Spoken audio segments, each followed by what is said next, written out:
చతుర్ముఖ బ్రహ్మగారి యొక్క అంతఃపురం ఉండేటటువంటి ప్రదేశానికి వెళ్ళి బ్రహ్మగారి సభలోకి ప్రవేశించడం కోసమని మిగిలినటువంటి ఋషులతో పాటుగా లోపలికి వెడుతున్నాడు. వెడుతుంటే అక్కడ ఉండేటటువంటి ద్వారపాలకులు అడ్డు పెట్టారు. మీరు లోపలికి వెళ్ళకూడదు అన్నారు. ఆయన ఆశ్చర్యపోయాడు. ఏమి నేను ఎందుకు వెళ్ళకూడదు అన్నాడు. అపత్యం వద్గా అన్నారు వాళ్ళు. నీకు సంతానము లేదు, సంతానము లేనటువంటి సందర్భంలో నీకు బ్రహ్మసభా ప్రవేశార్హత లేదు. ఎందుకని? శాస్త్రవాక్కు మీకు నేను చెప్తాను, వాళ్ళు కావాలని అవమానించడం వాళ్ళ ఉద్దేశ్యం కాదు. పితృరుణం తీరదు. తాను కూడా ఒక కొడుకుని కనకపోతే పితృరుణం తీరదు. కాబట్టి సంతానమును కని తీరాలి. పైగా వివాహం ఎవరైనా చేసుకోకపోతే బ్రహ్మచర్యంలోనే ఉండిపోయాడు అనుకోండి. ఇలాంటి బిడ్డన్ని కన్నారు కాబట్టి వాళ్ళ తల్లిదండ్రులందరినీ తిరగేసి చెట్లకు కట్టేస్తారు. మీరు దేవీ భాగవతంలో దీనికి సంబంధించి ఒక కథ ఉన్నది. అమ్మవారు గౌరీదేవి అనబడేటటువంటి అవతారాన్ని స్వీకరించడం, అలా స్వీకరించడం వల్ల లోకమునకు కలిగినటువంటి కళ్యాణము, కౌశికీ రూపంతో అమ్మవారు చేసినటువంటి రాక్షస సంహారము, దీని కొరకు పరమేశ్వరుడు చేసినటువంటి సంకల్పము, వీటిని గురించి మీకు నేను వివరణ చేసి ఉన్నాను. ఆ తల్లియే మహాకాళి, మహాలక్ష్మి, మహాసరస్వతి, దుర్గా, శతాక్షి, శాకాంబరి మొదలైనటువంటి రూపములను కూడా స్వీకరించింది.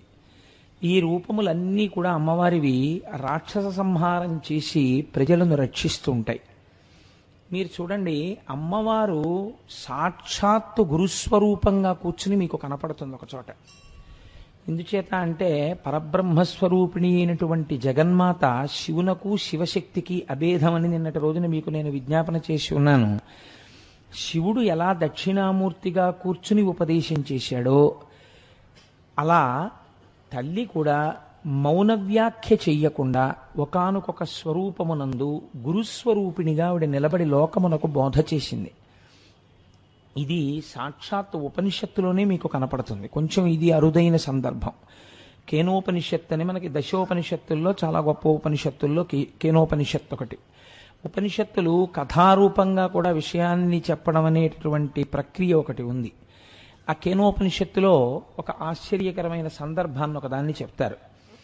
ఇంద్రుడి యొక్క నాయకత్వంలో దేవతలందరూ రాక్షస సంహారము చేసి ఒక చోట కూర్చుని ఉన్నారు. కూర్చుని ఉన్నప్పుడు వాళ్ళల్లో వాళ్ళు అనుకుంటున్నారు. ఏమని అంటే, ఈ కార్యాన్ని మనం సాధించాం, రాక్షసులందరినీ దునుమాడాం, విజయాన్ని సాధించాం, మన శక్తి గొప్పది, మన పరాక్రమం గొప్పది, మన సామర్థ్యం గొప్పది అని వాళ్ళు మాట్లాడుకుంటున్నారు.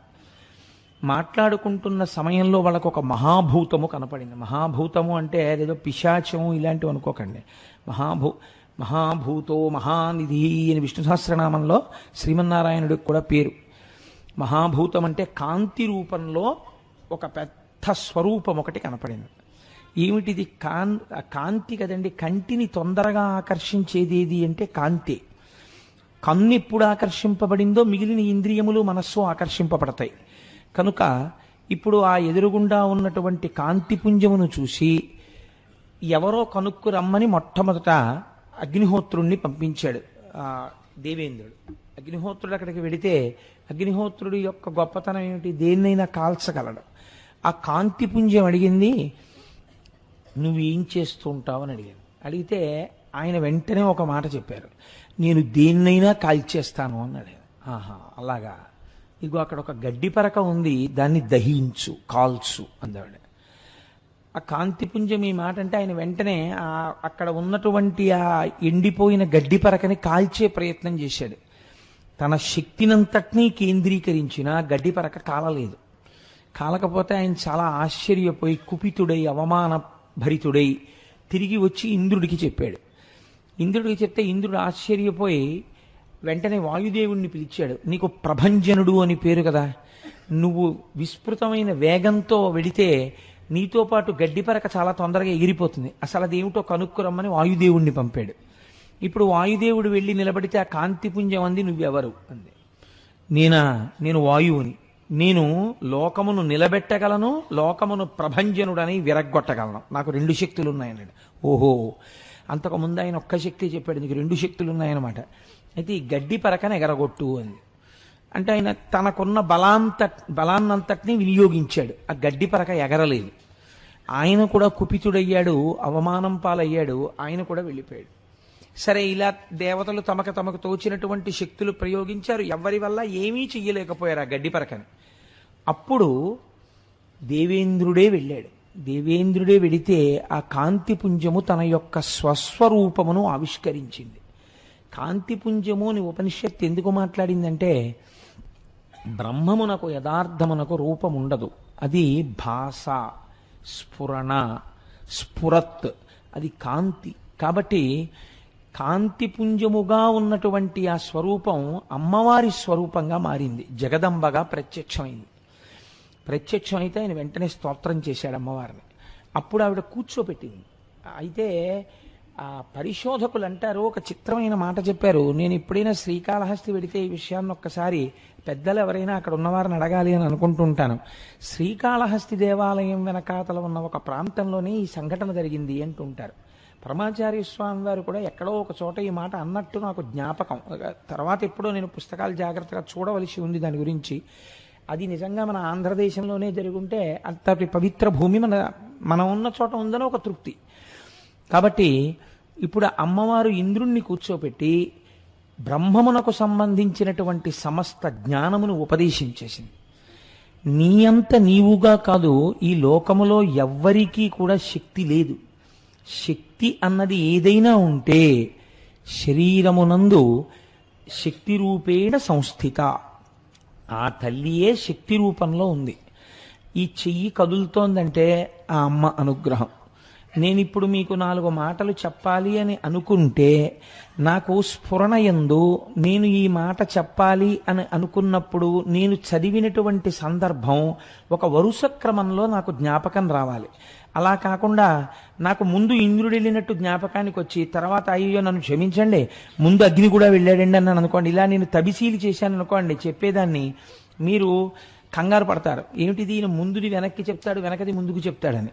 అలా కాకుండా ఒక వరుస క్రమంలో నాకు జ్ఞాపకానికి వచ్చి, నాకు జ్ఞాపకానికి వచ్చినటువంటి విషయం మీ యందు కూడా అది అనుభవంగా మారేటట్టుగా, మీకు కూడా తెలుసున్న విషయముగా భావన జరిగేటట్టుగా, నేను నాలో ఉన్న భావాన్ని వాక్కులుగా మార్చడానికి నా మూలాధార చక్రం దగ్గర ఉన్నటువంటి వాయువు కదిలి ఒక్కొక్క చక్రాన్ని దాటి పైకి వస్తుంటే ఆఖరికి కంఠాన్ని దాటి నోటి దగ్గరికి వచ్చినప్పుడు నాలుక ఆ గాలిని నొక్కితే సొట్టలబడి వర్ణములైతే, వర్ణములు పదములైతే, పదములు వాక్యములైతే, వాక్యములు అర్థంతో కూడి పైకి వచ్చి ధ్వనిగా మారి మీ చెవులలోంచి లోపలికి వెళ్ళి నేను పొందినటువంటి భావాన్ని మీరు పొంది సభయందు సభాభ్య సభాపతిభ్యశ్చవో నమో నమో అన్నట్టుగా ఏకీకృతమవుతుంది సభ. కాబట్టి శృణ్వంతపః అనడానికి కారణం అదే. వింటున్నప్పుడు ఎంత ఎక్కువ మంది వింటున్నారు అన్నది కాదు, అందులో ఏకాగ్ర దృష్టితో ఎవరో ఒకరు వింటూ ఉండవచ్చు సభలో. మమేకమై చెవులే పనిచేస్తుండగా మిగిలిన ఇంద్రియములన్నీ పనిచేయడం ఆగిపోయి తదేక దృష్టితో వింటూ ఉంటారు. అలా వింటున్నప్పుడు ఏమవుతుందంటే వారి యొక్క కేంద్రీకృతమైన దృష్టికి భంగపాటు కలిగితే అది తపోభంగము కిందే లెక్కకొస్తుంది. అలా ఏ కారణం వల్ల, ఏ ధ్వని వలన వింటున్న వాళ్ళ యొక్క దృష్టి చెదిరిందనుకోండి, నిష్కారణంగా ఏమవుతుందంటే తెలియకపోయినా ఎవరు అలా అవతల వారి దృష్టిని పాడు చేశారో వాళ్ళ ఖాతాలో ఆ తపోభంగమైన ఫలితం పడిపోతుంది. కాబట్టి సభలో కొంచెం మర్యాదగా ఉండండి, చప్పుడు చేయకండి అనడానికి కారణం ఇది. కాబట్టి సభాభ్య అది ఈశ్వర స్వరూపము, దాని యందు కొంచెం నమ్రతతో ఆ వినయంతో ప్రవర్తించవలసి ఉంటుంది. కనుక చూడండి, ఇప్పుడు నేను చెయ్యి కదిలితే అమ్మవారి అనుగ్రహం, నేను 4 మాటలు పలికితే అమ్మవారి అనుగ్రహం, మీరు వింటే అమ్మవారి అనుగ్రహం, మీకు లోపలికి చేరితే అమ్మవారి అనుగ్రహం, మనసు పట్టుకుంటే అమ్మవారి అనుగ్రహం, అది మళ్ళీ తిరిగి జ్ఞాపకానికి వచ్చి మీరు దీన్ని ఆచరణలో పెట్టగలిగితే అమ్మవారి అనుగ్రహం. మీరు చూడండి, లోకమునందు ఒక పోకడ ఉంటుంది. తెలుసుకోవడం వేరు, తెలియకపోవడం వేరు. మీరు చాలా జాగ్రత్తగా గమనించవలసి ఉంటుంది. ఉద్ధరణ దేని వలన కలుగుతుందంటే తెలుసుకోవడము వలన కలగదు. మీరు బాగా జ్ఞాపకం పెట్టుకోండి. మీకు ఇత పూర్వం ఏదో ఒక విషయం తెలియదు, మీరు ఇప్పుడు తెలుసుకున్నారు కొత్తగా. ఆ విషయాన్ని మీరు ఆచరణలో పెట్టారు. మీరు ఇతపూర్వం ఎలా ప్రవర్తిస్తారో అలాగే ప్రవర్తిస్తారు. ఇది ఎందుకు విన్నారు అంటే మీరు విన్నారంతే దాన్ని. ఇప్పుడు అది ఏమైంది అంటే మీకు తెలియబడినది, ఇలా ఉండాలి అని మీకు తెలుసు, కానీ మీరు అలా ఉండరు. అలా ఉండకపోవడాన్ని శాస్త్రం ఏమని పిలిచిందో తెలుసా అండి? శ్రద్ధాహీనత్వము చేత రాక్షస ప్రవృత్తి ఉన్నవాడు అని పిలిచింది. ఇదే రావణ ప్రవృత్తి. అన్నీ తెలుసు, కానీ తెలుసుకున్న ఏది ఆచరణలోకి రాదు. అలా ఆచరణలో పెట్టకుండా ఉండడం రాక్షస ప్రవృత్తి. చిత్తవృత్తి రూపంలో రాక్షసుడు లోపల కూర్చుని తెలుసుకున్న దాన్ని ఆచరణలో పెట్టనివ్వడు. అందుకని తెలుసుకోవడం ప్రధానమా, తెలుసుకున్నది ఆచరణలో పెట్టడం ప్రధానమా? తెలుసుకున్నానండి వల్ల ఉపయోగం ఏమి ఉండదు. తెలుసుకున్నది ఎంతవరకు ఆచరణలో పెడుతున్నారో కొన్ని విషయాలు ముఖాలు చూస్తేనే తెలుస్తాయి కదండి. కాబట్టి ఆచరణ లేని తెలుసుకోవడం రాక్షసత్వమును మాత్రమే ప్రకాశింపచేస్తుంది. కాబట్టి తెలుసుకున్నది ఆచరణలోకి రావాలి. కాబట్టి ఇప్పుడు ఆచరణలోకి రావాలంటే ఏమవ్వాలి? మీ మనస్సు అంగీకరించి ఇది మంచి కాబట్టి దీన్ని నువ్వు పాటించు అన్న విషయంలో మీ మనస్సు మీకు లొంగగలిగి ఉండాలి. ఇలా లొంగడం ఒక శక్తి. మీకు లొంగకపోతే కదండి మీలో మార్పు రాదు. లొంగిందనుకోండి మార్పు వచ్చేస్తుంది. కాబట్టి ఈ మార్పు రావడం ప్రధానమైన ఉద్దేశ్యము శాస్త్రమునందు. అలా రాలేదనుకోండి అర్థం ఏమిటో తెలుసా అండి? ఇంకా అమ్మవారు తన మాయనే వారి మీద ప్రసరింపచేస్తున్నది అని గుర్తు. అంటే పూర్ణ భక్తిత్వం ఏర్పడలేదన్నమాట. అందుకే ఆ మాయ తొలగలేదు, ఇంకా మాయ యందు కొట్టుమిట్టాడుతున్నాడు. కనుక మీరిప్పుడు చూడండి, లోకములో తెలుసుకోవాలన్న కుతూహలం దగ్గర నుంచి తెలుసుకున్నది ఆచరణలోకి రావడం వరకు, మనస్సు ముఖం అవడం వరకు అన్నీ అమ్మవారి అనుగ్రహముగానే ఉంటాయి. అందుకే జగదంబ అనుగ్రహం లేకుండా, అమ్మవారి యొక్క అనుగ్రహము లేకుండా శివాభిముఖుడు కావడము, ఈశ్వరాభిముఖుడు కావడము జరగదు. శాస్త్రం తేటతెల్లం చేసింది. దీన్నే పోతన గారు గొప్ప శ్రీ విద్యోపాసకుడు అండి. ఆయనకి శ్రీ విద్యలో తెలియని రహస్యాలు లేవు. అందుకే యాదేవి సర్వభూతేషు శక్తి రూపేణ సంస్థిత అనేటటువంటి వాక్యాలను ఆయన ఎంత గొప్ప కందపద్యం కింద మార్చేశారో తెలుసా అండి? బలయుతులకు దుర్బలులకు బలమెవ్వడు, నీకు నాకు బ్రహ్మాదులకు బలమెవ్వడు, ప్రాణులకును బలమెవ్వండట్టి విభుడు బలమసురేంద్ర అన్నారు. ఆయన పుంస్వరూపం మీద పెట్టారు.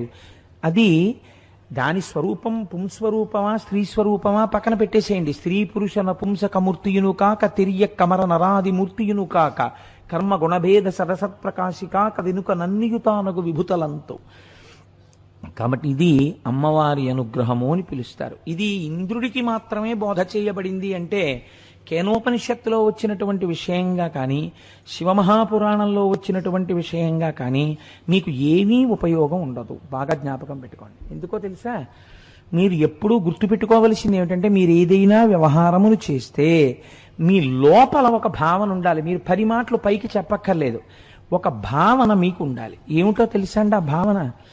ఇది అమ్మవారి అనుగ్రహం చేత నేను చెయ్యగలుగుతున్నాను. నేను మీకు ఒక తేలిక ఉదాహరణ చెప్తాను, మీరు పట్టుకుంటారు. ఆఫీస్కి ఒక టాప్ బాస్ ఉంటాడు. ప్రతి ఆఫీస్కి ఒక పెద్ద అధికారి. ఆ అధికారి ఒక 2000 మంది ఉద్యోగుల్లో ఒక ఉద్యోగిని నమ్మాడు. ఆ ఉద్యోగిని నమ్మి ఆయన ఏం చేస్తుంటాడంటే ప్రతి విషయానికి ఈయన మీద ఆధారపడతాడు. ఇప్పుడు అసలు ఈయన హాయిగా 10ంటికి ఆఫీస్కి వెళ్ళచ్చు, 5:30 అయ్యేటప్పటికి తిరిగి వచ్చేయచ్చు. కానీ ఈయన పరిస్థితి ఏమిటంటే అందరికన్నా ముందు తెల్లవారుజామున 5 గంటలకే ఈయన బయలుదేరిపోతుంటాడు. ఎందుకంటే ఆయన ఫోన్ చేస్తారు. ఫోన్ చేసి, అబ్బాయి నువ్వు బలానా చోటుకి వెళ్ళి ఇవాళ ఒక్కసారి అక్కడ విషయం కనుక్కొని 10 అయ్యేటప్పటికి ఆఫీస్కి వచ్చి నాకు చెప్పాలంటారు. ఈయన అక్కడికి వెళ్ళారనుకోండి, అక్కడ వాళ్ళందరూ భయపడతారు. ఎందుకంటే ఈయన అధికారి కాడు, ఈయనకేం చర్య తీసుకునే అధికారం లేదు. కానీ ఈయన చూసి ఏది చెప్తున్నాడో దాన్ని బట్టే ఆ పై అధికారి యొక్క అనుగ్రహము కానీ ఆగ్రహము కానీ ఉంటాయి. కాబట్టి ఇప్పుడు ఆయనకి ఏమిటి ఉత్సాహం? ఈయనకి కొత్తగా జీతం ఏం పెరగదు. తెల్లవారుదామున 5 గంటల నుంచి రాత్రి 11 వరకు ఆఫీసులో ఉంటాడు. ఎందుకుంటాడు? ఒక్కటే కారణం, పై అధికారి యొక్క మన్నన నేను చూరగొన్నాను. పరమాచార్య స్వామి ఇదే చెప్పేవారు. మీరు పరమేశ్వరుణ్ణి ఒక్క అరగంట సేపు పూజ చేసుకుంటే నే చేశాననకూడదు. పై అధికారి యొక్క మన్నన పొందాను నేను, ఇవాళ తెల్లవారకట్టే వెళ్ళి అక్కడ కనుక్కొచ్చి ఆయనకి చెప్పడం వల్ల ఎంత మంచి పని చేసావా, నువ్వు కరెక్ట్గా చెప్పావు, నీ వల్ల నేను రైట్ యాక్షన్ తీసుకోగలిగాను, లేకపోతే నాకు అదుపు తప్పు ఉండేది డిస్ట్రిక్ట్ అని పై ఆఫీసర్ అంటే it's a pat on his shoulder, పొంగిపోతాడంతే ఆయన. అలా మీరేమనుకోవాలంటే ఒక పూజ చేస్తే ఇది అమ్మవారి అనుగ్రహం. నాతో నా తల్లి ఇవాళ ఒక గంట పూజ చేయించింది. ఎందరో ఒక గంట పూజ చేయలేకపోయిన వాళ్ళు ఉన్నారు. నా అదృష్టం, నా తల్లి నాతో పూజ చేయిస్తోంది. నా తల్లి నాతో సమంత్రకమైన విభూతి ధారణ చేయిస్తోంది. నా తల్లి నాతో సంధ్యావందనం చేయిస్తోంది. నా తల్లి నాతో దేవాలయానికి దర్శనం చేయిస్తోంది. నా తల్లి నా చేత ఎన్నో విషయాలు చెప్పించింది. ఇవన్నీ ఎందుకు చెప్పిస్తోంది ఆవిడ? నన్ను ఉద్ధరించడానికి. నా యందు అమ్మ కృప ఉంది. అమ్మ కృప ఉండబట్టే నాకేం చేత కాకపోయినా అమ్మవారు నన్ను కూర్చోబెట్టి నాలోంచి పలికి నన్ను ధన్యుణ్ణి చేస్తోంది. ఇప్పుడు మీరు ఈ అనుగ్రహం పోగొట్టుకోవడానికి ఇష్టపడతారా? ఆఫీసర్ గారు అనుగ్రహం పొందాలనుకున్నవాడు ఆఫీసర్ గారు పిలిచి ఏమయ్యా ఇవాళ నువ్వు కొంచెం అక్కడికి వెళ్ళాలంటే నేను వెళ్ళనండి, నేను తిరగలేకపోతున్నాను, నేను వెళ్ళను అన్నాడు అనుకోండి. అయితే మానే అని చెప్పి ఇంకో ఆయన దగ్గరికి వెళ్ళి ఇంకొక ఆయన్ని పిలిచి ఆయనతో చేయించుకుంటాడు. ఆయనకి ఏమి ఇబ్బంది లేదు, ఆయన పని జరగకపోతే ఆయన ఎవరిని పిలిస్తే వాడే ధన్యుడు, ఆయనతో చేయించుకుంటాడు. కానీ మీరు 4 రోజులు సీట్లో 10ంటికి వచ్చి మామూలుగా కూర్చుంటే మిగిలిన వాళ్ళందరూ ఏంటంటే ఈ మధ్య అసలు మిమ్మల్ని ఆఫీసర్ గారు ఏం పిలవట్లేదు, ఎక్కడికి పంపించట్లేదు, అయిపోయింది ఏంటి మీ చాప్టర్ ఇంకా పోయిందా, ఏమైనా డిఫరెన్సెస్ వచ్చాయా అని మొదలెడతారు. చూడండి మీరు ఇది ఈశ్వరానుగ్రహము కాదు నా ప్రజ్ఞ అన్నారనుకోండి, 3 రాయల దంది కింగ్గా ఉన్నాడంటే ఇలాగే దూరం పెడతారు. కాబట్టి ఇది నేర్చుకోమని అమ్మవారు ఎంత గమ్మత్తుగా చెప్పిందో చూడండి. ఏం చెయ్యండి, చేస్తూ ఉండాలి. కానీ ఏది చెయ్యండి అంటే నా ఉద్దేశంలో అన్ని పనులు అని కాదు, వేదం అంగీకరించిన మంచి పనులు చేస్తూ నేను చేశానని అనకూడదు. అమ్మవారు చేయిస్తోంది. ఇది అమ్మవారి పూజ అంటే. అమ్మవారి పూజ అంటే మీరు లలితా సహస్రనామ స్తోత్రంతో పూజా మందిరంలో కూర్చుని కుంకుమార్చన చేసేసి బయటికి వచ్చి నేను కుంకుమార్చనతో రోజు లలితా సహస్రం చదువుతానండి అంటే పూజ తెలియదు. అయ్యా ఏం చేస్తున్నారండి అని అడిగారు అనుకోండి, నా అదృష్టం అండి అమ్మవారు ప్రతిరోజు లలితా సహస్రంతో నాతో కుంకుమార్చన చేయిస్తుంటుంది అన్నారనుకోండి, మీరు పూజ చేస్తున్నారు. అది అసలు శక్తి స్వరూపాన్ని పట్టుకోవడం అంటే. ఇది చెప్తోంది అమ్మవారు ఇంద్రుడికి. ఇంద్రుణ్ణి అడ్డు పెట్టి లోకానికంతటికీ ఆవిడ చెప్పింది కేనోపనిషత్తులో. ఇంద్రుణ్ణి అడ్డు పెట్టి లోకానికంతటికీ చెప్పింది శివమహాపురాణంలో. నువ్వు ఎంత అభ్యున్నతిలోనైనా ఉండు కాదన్నాం, కానీ ఒక్క మాట మర్చిపోతూ ఉండకు, ఇది ఈశ్వరానుగ్రహం అంటుండు. శివ ఇద్దరికీ తేడా ఏం లేదు, ఇది శివానుగ్రహం అండి అంటుండు. నువ్వు అంతా చేసేయి, ఇదంతా మా అమ్మ నాన్నగారు చేయించారని చెప్పి ఉమామహేశ్వర పరబ్రహ్మార్పణమస్తు అను, నాదేం లేదు ఇందులో అని వెళ్ళిపోతే చాలు. పొంగిపోతారు వాళ్ళు. నాది అని అనకు, వారిది అని లోపల భావన చేస్తుండు. నీ యందు కటాక్షం అలా వస్తూనే ఉంటుంది. మీరు చూడండి, మీకు లోకమంతా కనపడుతూ ఉంటుంది సూర్యకాంతిలో. ఇంత లోకమంతా కనపడడానికి హేతువులు 2. ఒకటి సూర్యకాంతి చేత జగత్తు ప్రకాశించడం. ప్రకాశిస్తున్నటువంటి కాంతి యందు మీ కన్ను ఇలా తిప్పగానే మీ కంటి నుంచి బయలుదేరినటువంటి కాంతి కిరణం అది సూర్యుడిదే. ఆ కాంతి కిరణము వెళ్ళి ఒక వస్తువు మీద పడి పరావర్తనము చెంది వెనక్కి వచ్చింది. వెనక్కి వస్తే ఎదురుగుండా ఉన్న వస్తువు రెటీనా మీద మీకు బింబం కింద పడింది కదండి. అప్పుడే కదా మీరు చూస్తున్నారు. ఇంత జగత్తు చూడడానికి సూర్యకాంతి హేతువు, ఇంత జగత్తు చూడడానికి ఈ కన్ను హేతువు. ఈ 2 ఉన్నా కూడా మీరు ఇంత చిన్న ఈ వేలు తీసుకెళ్లి కంటి గుడ్డుకి ఇలా అడ్డం పెట్టండి, ఏమైంది? ఏమీ కనపడదు. ఇంత సూర్యరశ్మి, ఈశ్వరుడు మీకు ఇచ్చిన కన్ను మీకు లోకం చూడ్డానికి ఇప్పుడు ఉపయోగపడతాయా? ఉపయోగపడవు. అంత సూర్యకాంతిని, ఇంత జగత్తుని, ఇంత ఆరోగ్యవంతమైన కంటిని ఎంత చిన్నది అడ్డుతోంది? ఈ వేలు ఇలా అడ్డం పెట్టాను అంతే, ఈ కన్ను కనపడదు. అలా అపారముగా వచ్చేటటువంటి భగవంతుని యొక్క కరుణ, పుచ్చుకోగలిగినటువంటి సమర్థమైన మనుష్య ఉపాధి, రెండిటికి మధ్యలో ఒకటి నిలబడుచున్నది. అది ఏ అహంకారము. నా అంతవాణ్ణి నేను, నా అంతవాణ్ణి నేనని ప్రతి దానికి నేను నేను నేను అంటూ ఉండడం. ఈ నేను నేను నేనన్న భావనే నిన్ను అంధుడను చేయుచున్నది. నీకు కనబడవలసిన వస్తువు కనపట్టలేదు. నువ్వు చీకటిలో బతుకుతూ నువ్వు అన్నీ చూస్తున్నానని భ్రమపడుతున్నావు. ఈ వేలు అడ్డం ఇలా తీస్తే చాలు, మళ్ళీ నీ దృష్టి నీకొచ్చింది. ఈ అహంకారమును పక్కన పెట్టి ఇది నువ్వు గుర్తించు. కన్నిచ్చినవాడు వాడు, కన్ను చూడడానికి అనుగ్రహించి కాంతినిచ్చినవాడు వాడు, చూసి ఆనందిస్తున్నవాడవు నువ్వు. ఈ ఆనందమునకు హేతువు వాడు, కాబట్టి నాదేముందని అంతా వాడు అని నువ్వు ఒక్క మాట అనగలిగితే అంతే చాలు. జీవితాంతము ఆ అహంకారాన్ని పక్కన పెట్టేటటువంటి అదృష్టము ఈశ్వరుడు వారికి కృప చేశాడు. వారు ఈశ్వరుడే అయి ఈ భూమి మీద నడయాడారు. కనుక మనం ఆ కోణంలో దాన్ని అర్థం చేసుకుని ఆ కోణంలో దాన్ని మనం కానీ అమలులోకి తెచ్చుకోగలిగితే, ఎప్పుడెప్పుడు అహంకారం పటమరించినప్పుడు మీరు కంగారు పడిపోక్కర్లేదు.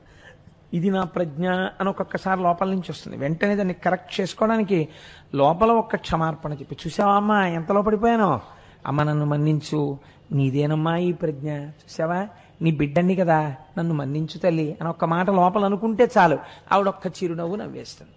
అలా క్రమక్రమంగా అది అలవాటులోకి రావడం మనుష్య జీవితానికి చాలా అవసరమైనటువంటి విషయం. ఇది పక్కన పెట్టి ఇది సాధనలోకి తెచ్చుకోకుండా మీరు కథలుగా ఎన్ని విషయాల్ని విన్నా దాని వలన మీరు ఉయ్యాల ఎక్కి కాశీ పెడదాం అనుకున్నట్టే. ఉయ్యాల ఎక్కి 3 రోజులు ఊగినా ఎక్కడ ఉంటారు, ఎక్కడెక్కారో అక్కడే ఉంటారు. అది సాధనలోకి రానంతసేపు ఏదైనా అంతేనండి. భగవత్ సంబంధమైన విషయము సాధనలోకి రాకపోవడాన్ని శాస్త్రం దేంతో పోల్చిందో తెలుసా అండి? పరిశేచనము చేయబడి విసర్జింపబడిన భోజనము అని చెప్పింది. వాడు ఎటువంటి వాడని నువ్వు చెప్పాలో తెలుసా? వాడు భోజనం పెట్టగానే వాడు పరిశేచనం చేస్తాడు, అంటే నీటిని తిప్పి మంత్రం చెప్తాడు. వాడు తినడు, లేచి వెళ్ళిపోతాడు. పరిశేచనం చేసి భోజనం దగ్గర నుంచి లేచి తినకుండా వెళ్ళిపోయినటువంటి వాడు ఎంత పాపాత్ముడో, ఎంత పద్ధతి తెలియని వాడో తెలుసుకుని ఆచరణ ఎందు పెట్టని వాడు అటువంటి వాడే. కాబట్టి వాడు రాక్షసుడగుచున్నాడు. తెలుసుకున్నది ఆచరణాత్మకము అయి తీరవలే. కాబట్టి ఇది అవడానికి మీకు అమ్మవారి అనుగ్రహం కావాలి. అందుకని జగదంబ యొక్క పూజ ఎవ్వరికైనా తప్పదు. అమ్మని ఆరాధించవలసినదే. అమ్మని అనేక రూపాలలో ఆవిడే అనుగ్రహిస్తూ ఉంటుంది. నిన్నటి రోజున చూడండి, గౌరీ పూజ చేయకుండా ఉంటే, గౌరీ పూజ సరిగ్గా చెయ్యకపోతే మీ ప్రారంధం ఏదో మీరు అనుభవిస్తారంతే. భర్తకేదో గండం ఉంది, ఎవరు తొలగించగలరు? తల్లి తొలగించలేదు, తండ్రి తొలగించలేడు, అత్త తొలగించలేదు, మామ తొలగించలేడు, తాను తొలగించలేదు. ఎవరు తొలగించగలరు? మంగళసూత్రములో తల్లి సర్వమంగళాదేవత ఉంది. ఈ సర్వమంగళాదేవతని నువ్వు కట్టుకున్నప్పుడు మెడలో నీ వివాహమునకు ముందు ఒక్కసారి గౌరీ పూజ సరిగ్గా చేసి పీటల మీద కూర్చుంటే ఈ ప్రారబ్ధము దిద్దబడుతుంది. అమ్మవారి అనుగ్రహం కలిగితే అవతల స్త్రీకి పసుపు కుంకాలు ఉంచడం అమ్మవారికి పెద్ద లెక్క అండి, పెద్ద విశేషం ఏం కాదు. ఆవిడ ఇచ్చేస్తుంది అంతే పసుపు కుంకాలు.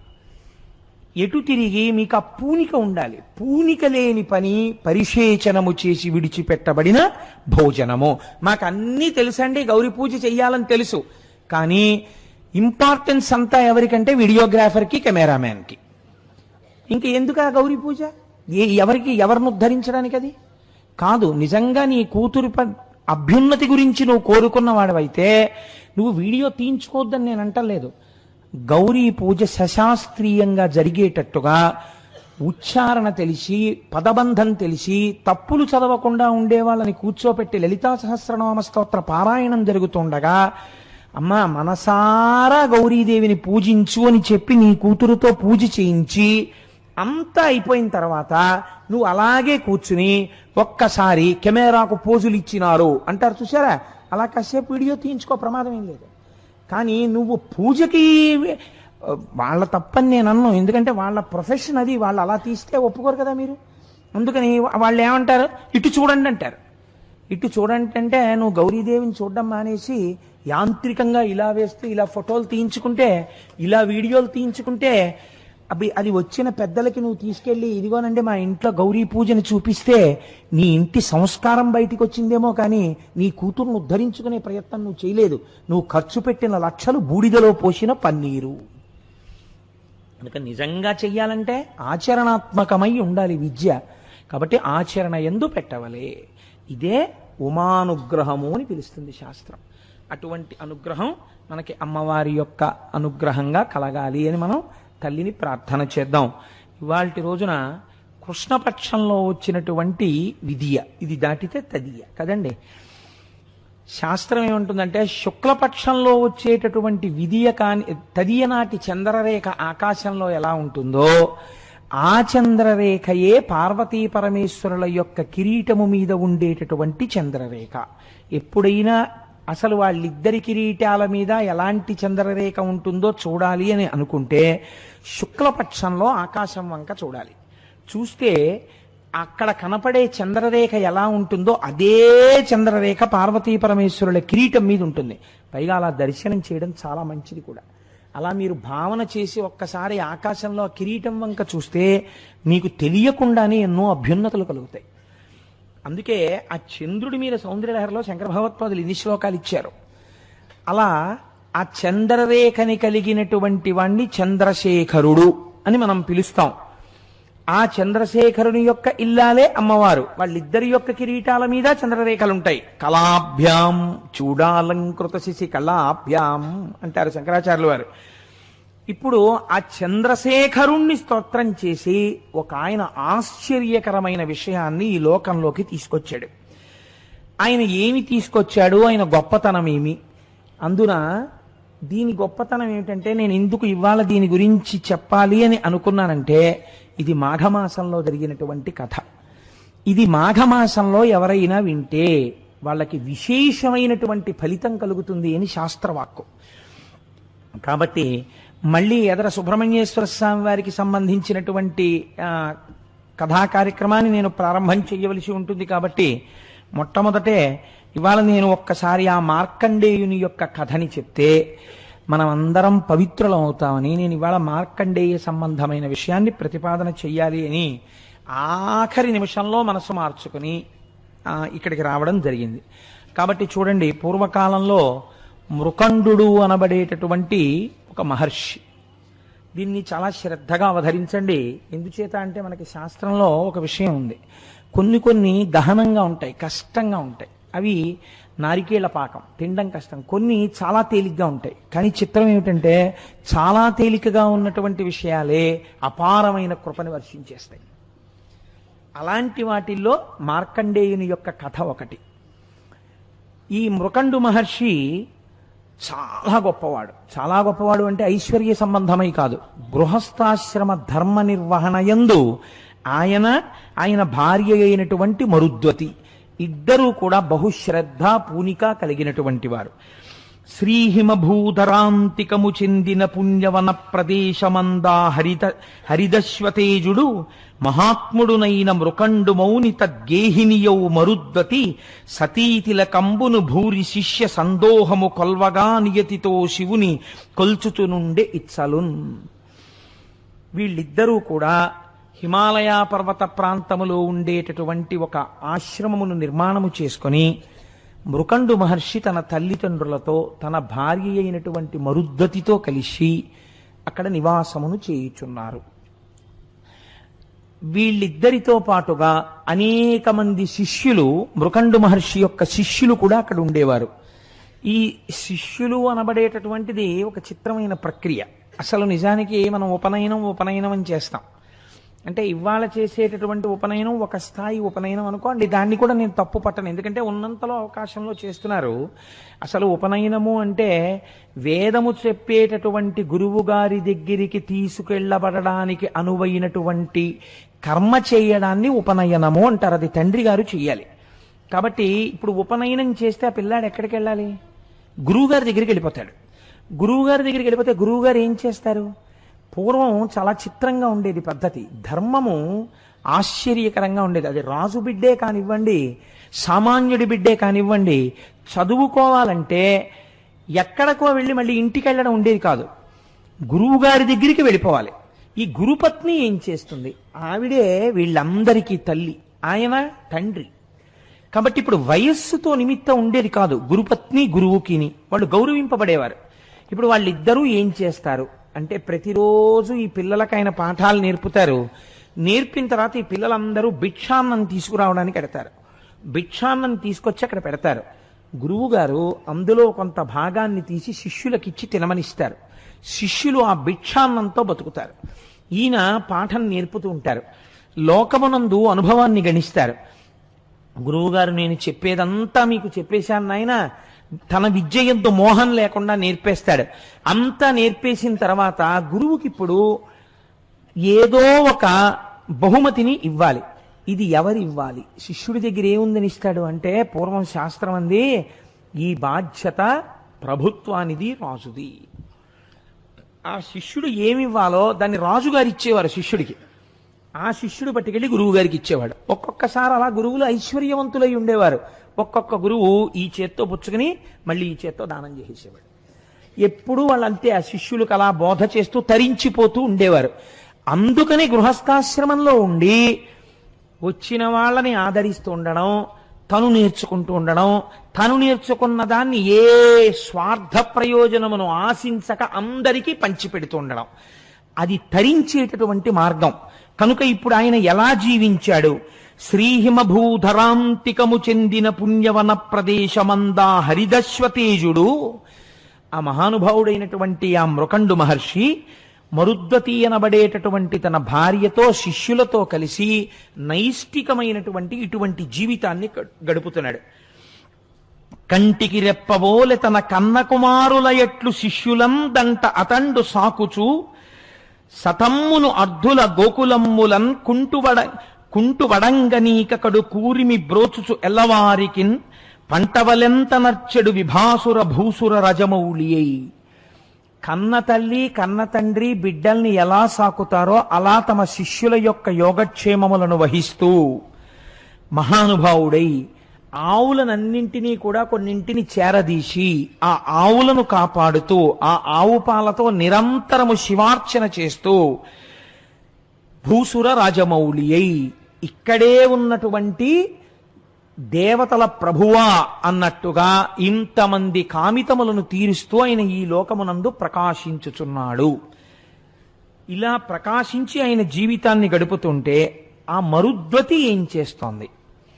ఆవిడ గృహిణి కనుక ఆవిడ 3 బాధ్యతలను నిర్వర్తించింది అన్నారు. ఆ మరుద్వతియును అత్తమామలకు ప్రీతి అయి సేవ చేయుచు పిన్మిటికి సతతమ్ము ప్రియమునరించుచు తనదు శిష్యజనుల తల్లి వలెన్ కాచు సంబరమున. ఇది చంపేస్తున్నారు మీరు మీ శిష్యులు అనలేదు.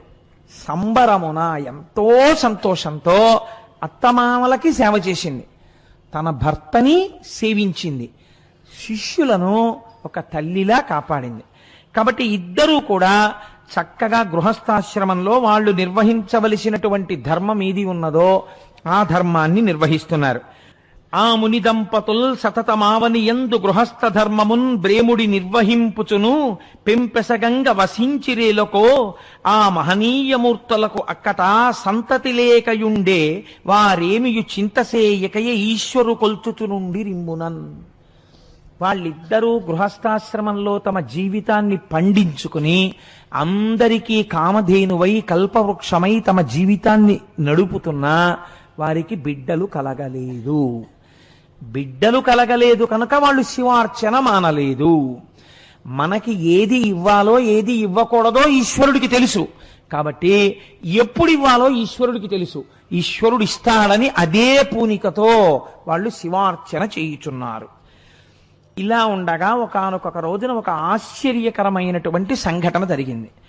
ఒకనాడమ్ముని బంగరంపు మలయం దెప్పొందు పైతామహ ప్రకటారామము చేరి బ్రహ్మసభ చేరంబోవ ద్వారంబునందకలంకుండగు ఆ మృకండుముని అపత్యం వగ్గ దవ్వారికుల్ రకమౌనా విభవంబు లేదని మునీంద్ర శ్రేష్ఠుడవ్వారితో. ఆయన ఒకానొక నాడు, పూర్వం వాళ్ళ యొక్క తపశ్శక్తి అటువంటిది, చతుర్ముఖ బ్రహ్మగారి యొక్క అంతఃపురం ఉండేటటువంటి ప్రదేశానికి వెళ్ళి బ్రహ్మగారి సభలోకి ప్రవేశించడం కోసమని మిగిలినటువంటి ఋషులతో పాటుగా లోపలికి వెడుతున్నాడు. వెడుతుంటే అక్కడ ఉండేటటువంటి ద్వారపాలకులు అడ్డు పెట్టారు. మీరు లోపలికి వెళ్ళకూడదు అన్నారు. ఆయన ఆశ్చర్యపోయాడు. ఏమి నేను ఎందుకు వెళ్ళకూడదు అన్నాడు. అపత్యం వద్గా అన్నారు వాళ్ళు. నీకు సంతానము లేదు, సంతానము లేనటువంటి కారణము ఉన్న సందర్భంలో నీకు బ్రహ్మసభా ప్రవేశార్హత లేదు. ఎందుకని? ఇక్కడ మీరు ఒక ప్రశ్న అడగచ్చు, ఎందుకంటే అంత గట్టిగా పట్టుకోవడం అని. అంటే శాస్త్రవాక్కు మీకు నేను చెప్తాను, వాళ్ళు కావాలని అవమానించడం వాళ్ళ ఉద్దేశ్యం కాదు. పితృరుణం తీరదు. తాను కూడా ఒక కొడుకుని కనకపోతే పితృరుణం తీరదు. కాబట్టి సంతానమును కని తీరాలి. పైగా వివాహం ఎవరైనా చేసుకోకపోతే వాళ్ళ తల్లిదండ్రులు పొందే అదృష్టం ఏమిటో తెలుసా అండి?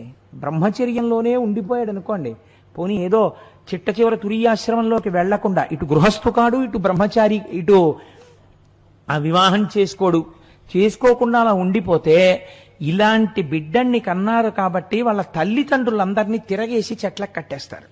మీరు దేవీ భాగవతంలో దీనికి సంబంధించి ఒక కథ ఉన్నది. అందుకే నేను పెళ్లి చేసుకోను అని అనరాదు, పెళ్లి చేసుకొని తీరాలి. ఇవాళ కలియుగం కదా, నాకు చాలా మూఢులైన వాళ్ళు కొంతమంది కనబడుతుంటారు. మేము పెళ్లి చేసుకోండి అంటుంటారు. నాకు ఈ మధ్య ఒక ఆయన అమెరికా నుంచి ఫోన్ చేశాడు. నేను భగవత్ సంబంధమైన విషయాలు చాలా చదివానండి, విన్నాను, నేను పెళ్లి చేసుకోవద్దు అనుకుంటున్నాను, ఇలాగే ఉండిపోదాం అనుకుంటున్నాను, ఎందుకు ఈ లంపటం అని. నీకు సంకటం, పెళ్లి చేసుకో అని చెప్పాను. నువ్వు పెళ్లి చేసుకో, నీ కర్మ, పెళ్లి చేసుకోకపోతే పాడైపోతావు. శాస్త్రం అలా అంగీకరించలేదు, చక్కగా పెళ్లి చేసుకో, నువ్వేమీ పాడైపోవు పెళ్లి చేసుకుంటే. ఎలా శాస్త్రాన్ని పట్టుకోవాలో అలా పట్టుకున్నవాడు పెళ్ళై తరించిపోతాడు తప్ప పాడైపోయేది ఏమీ ఉండదు.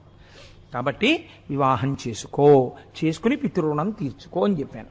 కాబట్టి ఇప్పుడు పితృరుణం తీరలేదు, ఇది దోషం. అందుకని అపత్యం బట్గా, కాబట్టి నువ్వు బ్రహ్మసభలో ప్రవేశించడానికి వీల్లేదు, రుణం ఉండిపోయింది. కాబట్టి మీరు మరోలా భావించకండి, మీరు గొప్ప ఋషి, సాత్విక స్వభావము కలిగిన వారు, మీకు ఇందులో ఉన్న ధర్మ సూక్ష్మము మీకు తెలుసు. మా నోటితో అనిపించకండి, మీ మనస్సు ఖేద పెట్టకూడదు. కాబట్టి మీరు బ్రహ్మసభలో ప్రవేశించరాదు, దయచేసి మీరు తిరిగి వెళ్ళిపోండి అన్నారు. అనగానే ఆ మృకండు మహర్షి కూడా ధర్మ సూక్ష్మం తెలుసున్నవాడు. కాబట్టి అనవిని మౌనియంత హృదయంబున నెవ్వగ చెంది కుంది అవ్వనమును బాసి స్వీయమగు వాసము చేరగ వచ్చుచుండే ఆ దినమున కొందరింటికి విదేశ మునీంద్రుల భార్యలు యోగినులరుదేరా అత్తపసి గేహినివారల కాంచి ప్రేమయ్యై. నిజమే, నాకు పితృరుణం తీరలేదు, నాకు అపత్య దోషం ఉంది అని మృకండు మహర్షి కొంచెం మనస్సులో బాధపడుతూ, అయ్యో నన్ను ఎందుకు ఈశ్వరుడు పితృరుణం నుంచి విముక్తుణ్ణి చెయ్యలేదు అని బెంగ పెట్టుకుని తిరిగి వచ్చేస్తున్నాడు. అదే సమయంలో వేరొక ప్రదేశంలో ఉండేటటువంటి మహర్షుల యొక్క భార్యలు ఇక్కడ ప్రదేశంలో ఉండేటటువంటి తపోవనాల్ని దర్శించడం కోసమని వచ్చారు. వచ్చి వాళ్ళు ఈ మరుద్వతిని చూశారు, మృకండు మహర్షి యొక్క భార్యని. వారు ఋషుల యొక్క భార్యలే. వాళ్ళు ఈవిడ్ని చూసి చాలా సంతసించి ఆవిడ ఇంట్లోకి వెళ్ళి, అమ్మా మాకు చాలా దూర ప్రాంతం నుంచి వచ్చాం, ఇక్కడ ఉన్న ప్రదేశాలన్నీ చూడ్డానికి, మాకు నువ్వు కొద్దిగా దేవతార్చనమునకు అవకాశం ఇయ్యగలవా? దేవతార్చనం అంటే భోజనం పెట్టడం కలిపి. కాబట్టి నువ్వు మాకు భోజనం పెట్టవలెను. అయ్యో, మీ వంటి అతిథులు వచ్చినప్పుడు భోజనం పెట్టడానికే కదా గృహస్థాశ్రమంలో ఉన్నది, కాబట్టి మీరందరూ తప్పకుండా రండి, నాకు ఎంతో సంతోషం అని వాళ్ళందరినీ పిలిచి పంచభక్ష పరమాన్నాలతో చక్కటి భోజనం తయారు చేసి వాళ్ళకి పీటలు వేసి లేత అరిటాకులేసి అరిటాకులు నీళ్లతో తుడిచి కూర్చోపెట్టి వాళ్ళందరికీ వడ్డన చేసి, అమ్మా మీకు పరిశేచనానికి నీళ్లు వడ్డిస్తాను, కాబట్టి మీరందరూ భోజనాన్ని స్వీకరించండి అంది. అంటే వాళ్ళన్నారు, వారలుగని నీ బిడ్డల చేరబిలువుము, ఇట శిశులు చేరిన మేమున్ వారల బోసేయుధమిట ధీరమతి అనినా ఆమె దిగులు కొని అనెన్. అమ్మా అలా మేము ఒక్కళ్ళం భోజనం చేయమమ్మా, మేము తల్లులమే కదా, నీ బిడ్డల్ని పిలువు, నీ బిడ్డలు కూడా ఇక్కడ కూర్చుంటే మేము నివేదన చేసుకుని మేము స్వీకరిస్తూ తత్ప్రసాదమును వాళ్ళ చేతిలో కూడా ఉంచుతాం, ఆ పిల్లలతో కలిసి తినాలని మాకు కోరికగా ఉంది, నీ బిడ్డల్ని పిలమ్మా అన్నారు. అంటే ఆ మరుద్వతంది, నోములు నోచలేదు కొరనోముల దానను తల్లులారా, నన్నోముడి కిట్టులేనియును నోదనముల్ తగనరగించుడి, శ్రీ మహితుల్ దయానిధులు చల్వగు మీదు సమాగమంబికన్నామది వేట్ప తీర్పుడు ప్రణామములివ్యమునర్తు నర్మిలిన్. అమ్మా నేను తక్కువ నోములు నోచానమ్మా, నా నోములు ఫలించలేదు, నా కడుపు పండలేదమ్మా, నాకు బిడ్డలు లేరు. మీ వంటి తపస్వినులు ఇవాళ మా ఇంటికి వచ్చి అన్నం తిన్నటువంటి పుణ్యం చేత నా కడుపు పండుతుందనుకుంటున్నాను. కాబట్టి ఇంత కష్టపడి ఈ వంట చేశాను, మీరు స్వీకరించండి అని. అంటే వాళ్ళన్నారు, అనినా వారందరరసి రయమున పీట లవలికిన్ త్రోసి శిశులు లేనట్టి వారి అన్నములు మేము సాపడమంచు కదలిపోయిరి మరుద్దతియుకడు బొగులువగల.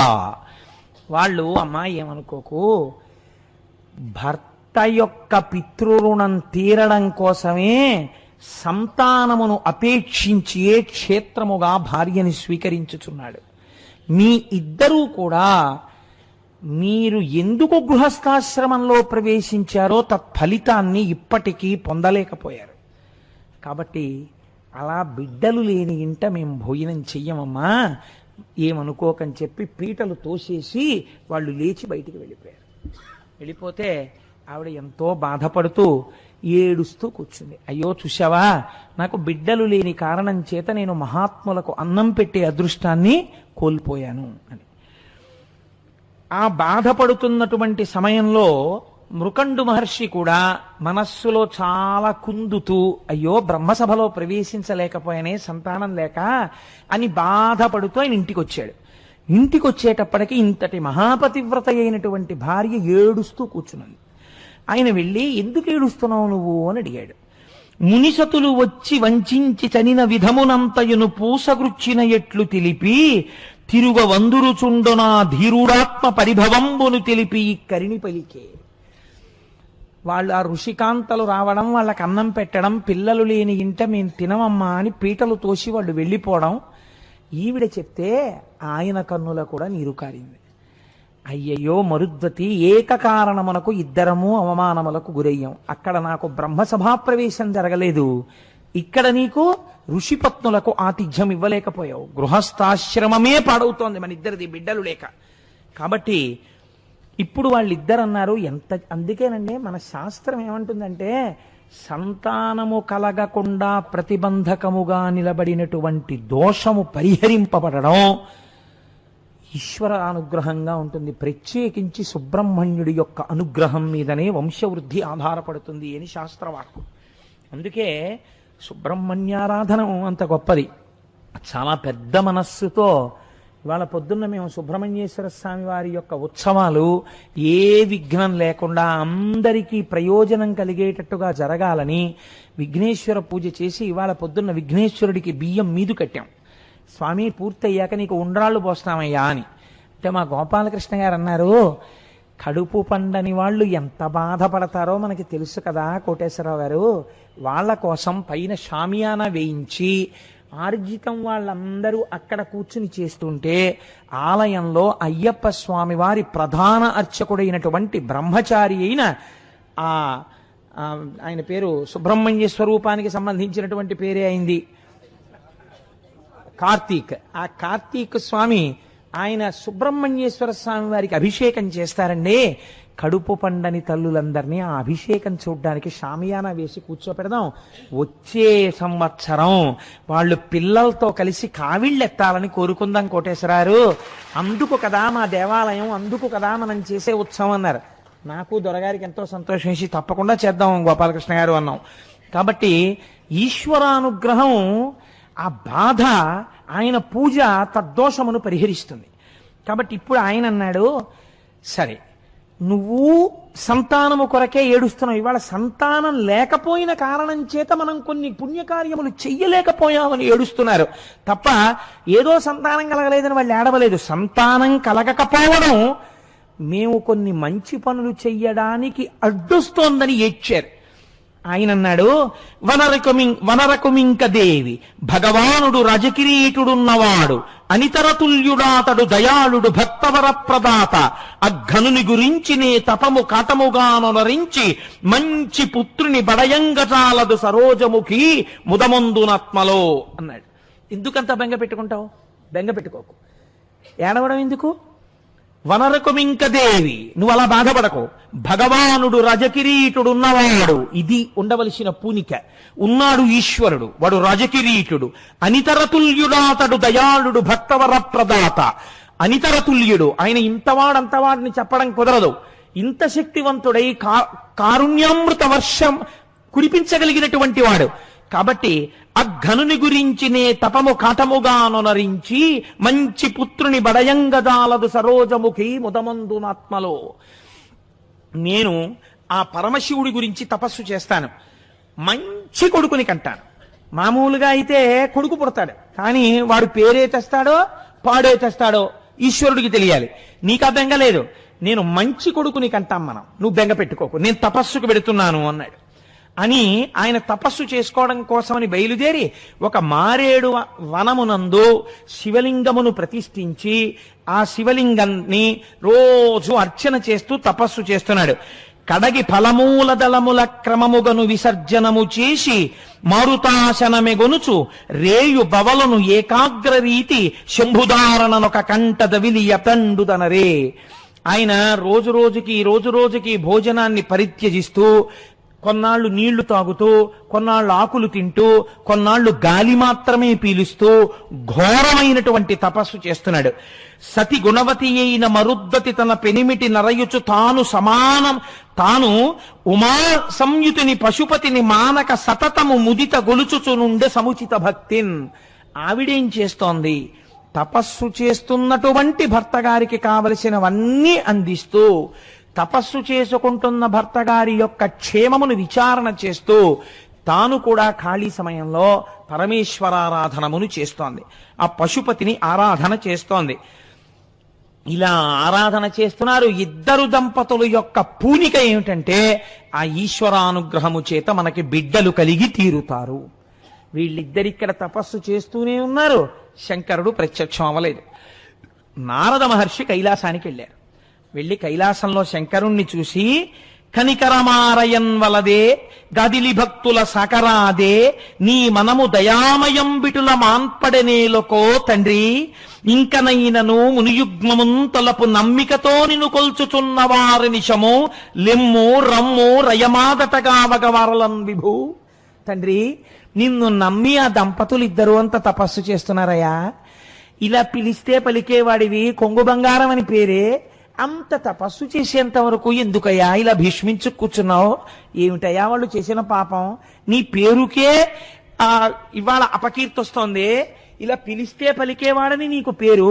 తల్లిదండ్రులు లోకమునకు జగత పితరవ్ వందే పార్వతీ పరమేశ్వరవ్ అని పేరు. నీ దయ ఏమైపోయిందయ్యా? వాళ్ళంతా పరితపించాలా? వాళ్ళు ఏమడిగారయ్యా? నిన్ను కొడుకుని అడిగారు, ఆ మాత్రం నువ్వు ఇవ్వలేవా? రా బయలుదేరి అన్నాడు. అనేటప్పటికీ వెంటనే ముందుట కదిలినది ఎవరో తెలుసా అండి? ఆయన్ని శివుణ్ణి చెయ్యాలి, అమ్మ అనుగ్రహం కదలాలి ముందు.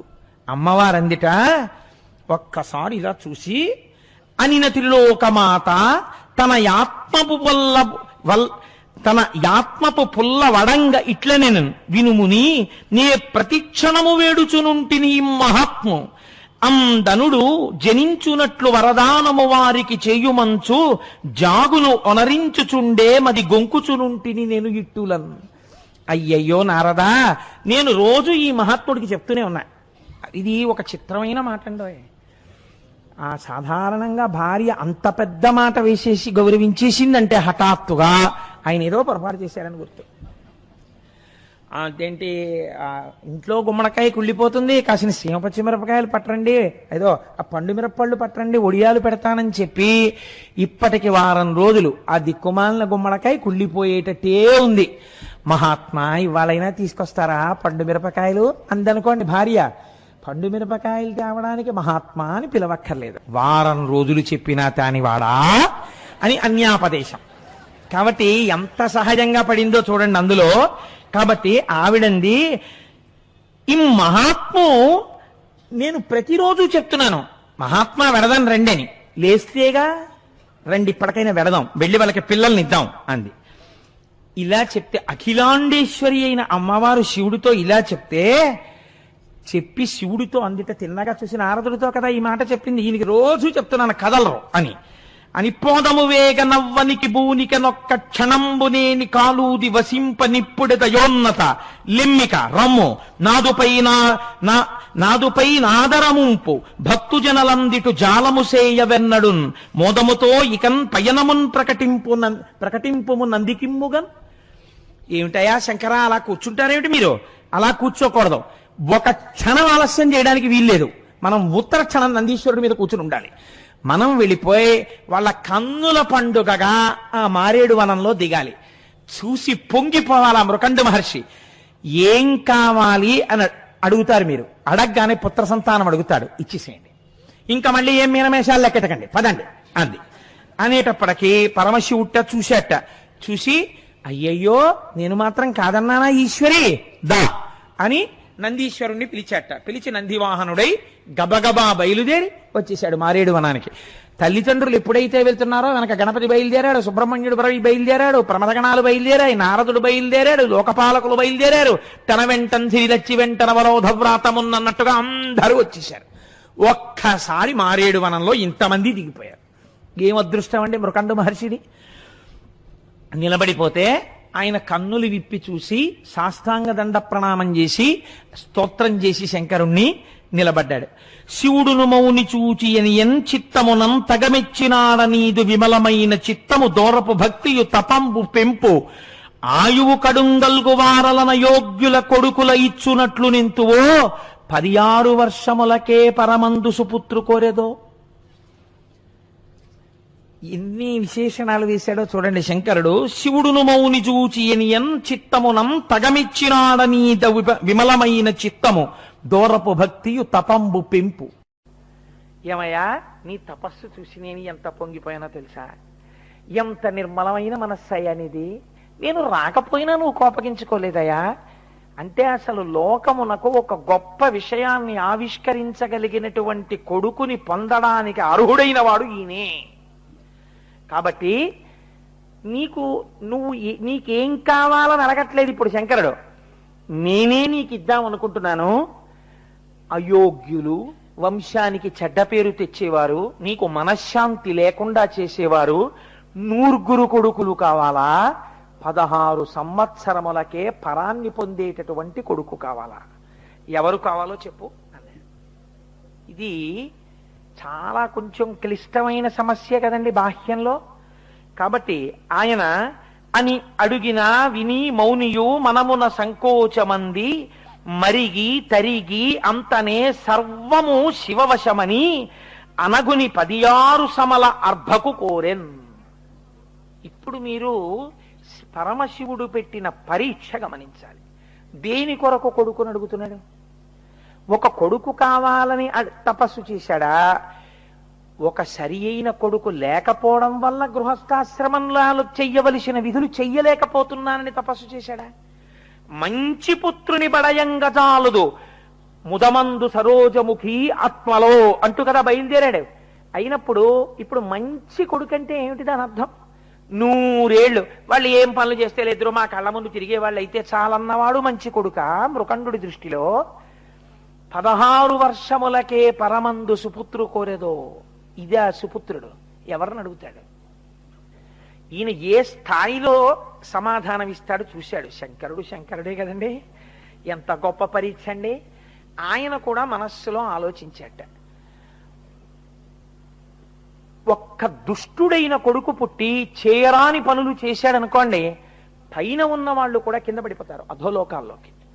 కాబట్టి ఒక మంచి కొడుకునే అడుగుదాం. నేను ఎందుకు కోరుకున్నాను? పితృరుణం నుంచి విముక్తున్నవడానికి. మళ్ళీ వాళ్ళను కూడా పడగొట్టే కొడుకు నాకెందుకు? ఆ పైన 16 వర్షములకే పరమందు సుపుత్రు కోరెదో అన్నవాడెవడున్నాడో వాడు తలుచుకుంటే ఎందుకు మళ్ళీ మార్చి ఏదైనా చెయ్యలేడు? ఇది ఇచ్చినవాడు అది ఇవ్వడా తర్వాతని ఏమిటి నమ్మకం? వాణ్ణి నమ్మి యోగ్యతని కోరుతాను తప్ప వాణ్ణి వదిలి నా ప్రజ్ఞతో ఆలోచించి 100 ఏళ్లు ఉండే తప్పుడు కొడుకుల్ని నేను అడగను అనుకున్నట్ట. ఇప్పుడు పూనిక మళ్ళీ ఎవరి మీదకే వెళ్ళింది? ఆయన మీదే పెట్టాడు పూనిక. అంటే అసలు మార్కండేయ మహర్షి పుట్టక పూర్వమే శంకరుడి మీద నమ్మకంతో వాళ్ళు అటువంటి కొడుకుని అడిగారు. కాబట్టి ఆయన అన్నాడు, ఈశ్వర నాకు 16 వర్షములకే పరమందు సుపుత్రు కోరెదో అని అడిగావు కదా, అట్లాంటి కొడుకునే ప్రసాదించు అన్నాడు. కానీ ఈ మాటలు అడిగిన తరువాత మరుద్వతి మాత్రం కొంచెం చిన్నబుచ్చుకుందట. ఎందుచేత? తల్లి ప్రేగే కదండి. పిల్లలు లేకపోవడం ఎంత కష్టమో, పుట్టినటువంటి పిల్లాడు చాలా యోగ్యుడై 16 ఏళ్లే బతుకుతాడని తిరగడం మరీ కష్టం. ఎందుకని? ఇప్పుడు పుత్రశోకాన్ని భరించవలసి వస్తుంది తర్వాత. కాబట్టి ఇప్పుడు అది తలుచుకోగానే ఆవిడ చాలా బెంగ పెట్టుకుందిట. బెంగ పెట్టుకున్నట్టుగా చూసిందిట. ఏమిటండి పరీక్ష అన్నట్టు. అంటే మృకండు అన్నట్ట భార్యతో, ఎప్పటి మేలప్పుడే శివుడి ఎప్పుడును కలడు మనకు ఇందుముఖి నీవప్పటి మాట తలంపకు ముప్పడును తోడుపడెడు అఖిలేశుడుగిన్. నువ్వు దేనికి బాధపడుతున్నావు? ఈ పిల్లాడికి 16 ఏళ్ళు వచ్చినప్పుడు జరగబోయే విషయం ఏదో ఉందని కదా నువ్వు బెంగెట్టుకుంటున్నావు. ఈశ్వరుడు ఎప్పుడూ ఉండేవాడా కాడా? ఈ పిల్లాడికి 16 ఏళ్ళు వస్తాయేమో, కానీ వీడి వృద్ధిని వాడు చూస్తున్నాడు. వీడి కోసం మనం ఏడిచేట్టు వాడు చేస్తాడని నువ్వు అనుకుంటున్నావా? అప్పటికెలా సాయపడాలో అప్పటికి అలా వాడు సాయపడతాడు. నీకెందుకు బెంగ? సాయపడేవాడు వాడుండగా ఎవడు నీకు బిడ్డల్నిచ్చాడో వాడే నీకు మళ్ళీ పుత్ర సంతానానికి ఆయుర్దాయం కూడా ఇస్తాడు. అంతేకాని ఇచ్చేవాడు లేడన్నప్పుడు ఏడవాలి. ఇచ్చేవాడు ఉన్నాడని లోకంలో నీకు పూనికో ఉన్న తర్వాత నువ్వు ఎందుకు ఏడుస్తావు? ఏడవకు. అప్పుడు ఆ కష్టం వచ్చే వేళకి మళ్ళీ వీడే వచ్చి రక్షిస్తాడు. సరేనా? బెంగెట్టుకోకరా అన్నాడు. అబ్బో, ఈ మాట ఏదో చాలా బాగుందండో. ఇదండి పూనికంటే, ఇది భక్తి అంటే. చూసారా? ఇది గుండెలలో ఉన్నప్పుడు రక్షింపబడి తీరుతారంతే. కాబట్టి ఇప్పుడు ఏమైంది? ఇద్దరు ఇంటికి వెళ్ళిపోయారు. ఎంతో సంతోషంగా ఉన్నారు. భార్యతో ఒక మాట అన్నాడు. పలువురు కుమారకులు కుల పాంసనులు జనించి దీర్ఘాయువు నొందిన మంచిదగునే కులము సత్పుత్రుడొక్కడు కలిగనేని ఎల నభబంట్లు సన్నుతి నెగడు జగతి. చూడు, మనకి 9 పుత్రులు పనికి మాలిన వాళ్ళు పుట్టే కన్నా ఆకాశమంతెత్తు ఎదిగిపోయేటట్టుగా మనని కాపాడగలిగిన వాడు, పేరు తేగలిగినటువంటి వాడు ఒక్క కొడుకు పుట్టినా చాలు. కాబట్టి నువ్వు బెంగ పెట్టుకోకు అని చెప్పి ఇద్దరూ సంతోషంగా ఇంటికి వెళ్ళిపోయారు. వెళ్ళిపోయిన తర్వాత వాళ్ళకి ఒక మంచి శుభ నక్షత్రంలో ఒక బిడ్డడు జన్మించాడు. పిన్నిధిని బడసిన ఎట్టి పేదలట్లు ఆ మృకండును తత్సతి అనవరతము ముద్దు కొమరిని గాంచుచు హద్దులేని అరుసమున ఓలలాడిరి అన్ని మరచి. కొన్నాళ్ళకి వాళ్ళకు ఒక చిన్న బిడ్డడు పుట్టాడు. వాడు పెద్దవాడు అవుతున్నాడు, పాకుతున్నాడు, బుడిబిడి అడుగులు వేస్తున్నాడు, అమ్మా అంటున్నాడు, నాన్న అంటున్నాడు. వాళ్ళిద్దరూ పొంగిపోయారు. పిన్నిధిని బడసిన పేదలట్లు. బాగా పేదవాడికి 1 కోటి రూపాయల లాటరీ తగిలితే ఇంకా జీవితాంతం ఎంత సంతోషిస్తాడో వాళ్ళు అలా సంతోషిస్తున్నారు. ఆ మృకండు తత్సతి అనవరతము ముద్దు కొమరిని కాంచుచు హద్దులేని అరుసమున ఓలలాడుచురు అన్ని విడచి ఆనందరసంలో మునిగిపోతున్నారు. ఆ మృకండు మహర్షి, ఆయన భార్య, ఆ పిల్లవాడిని చూస్తూ పరవశించిపోతున్నారు. ఇలా జరుగుతూ ఉండగా ఈ పిల్లవాడు రోజు రోజుకి దినదిన ప్రవర్ధమానం అవుతున్నాడు. ఆ పిల్లవాడికి యోగ్యమైనటువంటి వయస్సులో ఉపనయనం చేశారు, గురుకులానికి పంపించారు. వాడు చక్కగా వేదాల్ని, ఉపనిషత్తుల్ని అన్నింటినీ చాలా తక్కువ సమయంలో నేర్చేసుకున్నాడు. వాడు ఎంత అనుష్ఠాన బలం ఉన్నవాడు. ఇది ఉమానుగ్రహమును పొందుట, అఖిలాండేశ్వరి అనుగ్రహాన్ని పొందాడు. అనుష్ఠాన పర్యంతములోకి వచ్చింది ఆ పిల్లవాడికి. పెద్దవాడైన తర్వాత వచ్చిన భక్తి గొప్పది కాదండి. చిన్న పిల్లవాడిగా ఉండగా మార్కండేయుడి యొక్క జీవితాన్ని మీరు అవధరించండి. నడువగా వచ్చిన నాటి నుండి శివదేవళంబులకెగుదించు, పలుకగా వచ్చినప్పటి నుండి నమశివాయన్ సేప్రొద్దు పలుకుచుండు, చదువుగా వచ్చిన సమయంబునందుండి శైవ ప్రబంధంబుల పఠన చేయు, వ్రాయగా వచ్చిన వరుసనే శివకోటి మించిన వేట్క లిఖించుచుండు, బూది సర్వాంగములనిపుడు పూయుచుండు, తవిలి రుద్రాక్షలను మెడదాల్చుచుండు, పార్థివేశార్చ ఏ రోజు బాయకుండు, భూషణంబై తనరు అమ్మునిసుతుండు. ఆ పిల్లవాడు రోజు రోజు ఎలా పెరుగుతున్నాడు? నడువగా వచ్చిన నాటి నుండి శివదేవళంబులకెగుచుండు. ఆ పిల్లవాడికి నడవడం వచ్చినప్పటి నుంచి వాడికి సంతోషం ఏమిటంటే, ఒక్కరోజు నాన్నగారు తీసుకెళ్లారు. వాడు ఆ బుడి అడుగులు వేసుకుంటూ శివాలయంలోకి వెళ్ళి ఆ శివుడికి దండం పెడుతుండేవాడు. ఎగిరెగిరి శివుడి యొక్క ఆ కొమ్ముల్లోంచి శివలింగ దర్శనం చేసి పొంగిపోతుండేవాడు. పలుకగా వచ్చినప్పటి నుండి నమశివాయన్ సేప్రొద్దు పలుకుచుండు. వాడికి మాట్లాడడం వచ్చినప్పటి నుంచి ఎప్పుడు నమశివాయ నమశివాయ నమశివాయ అంటూ ఉండేవాడు. చదువుగా వచ్చిన సమయమందుండి శైవ ప్రబంధంబుల పఠన చేయు. వాడికి చదవడం వచ్చినప్పటి నుంచి నాన్నగారి యొక్క శైవ ప్రబంధాలన్నీ తీసి చదువుతుండేవాడు.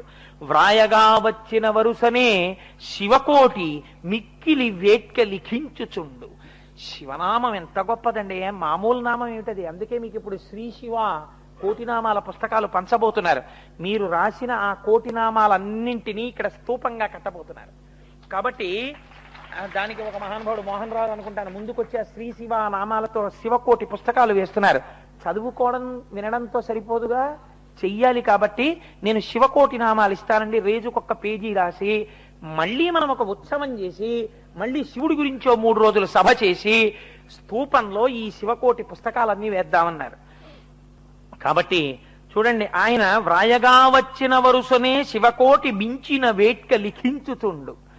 వ్రాయడం వచ్చినప్పటి నుంచి రోజు శ్రీ శివ శ్రీ శివ శ్రీ శివ అని శివకోటి రాసేవట్ట.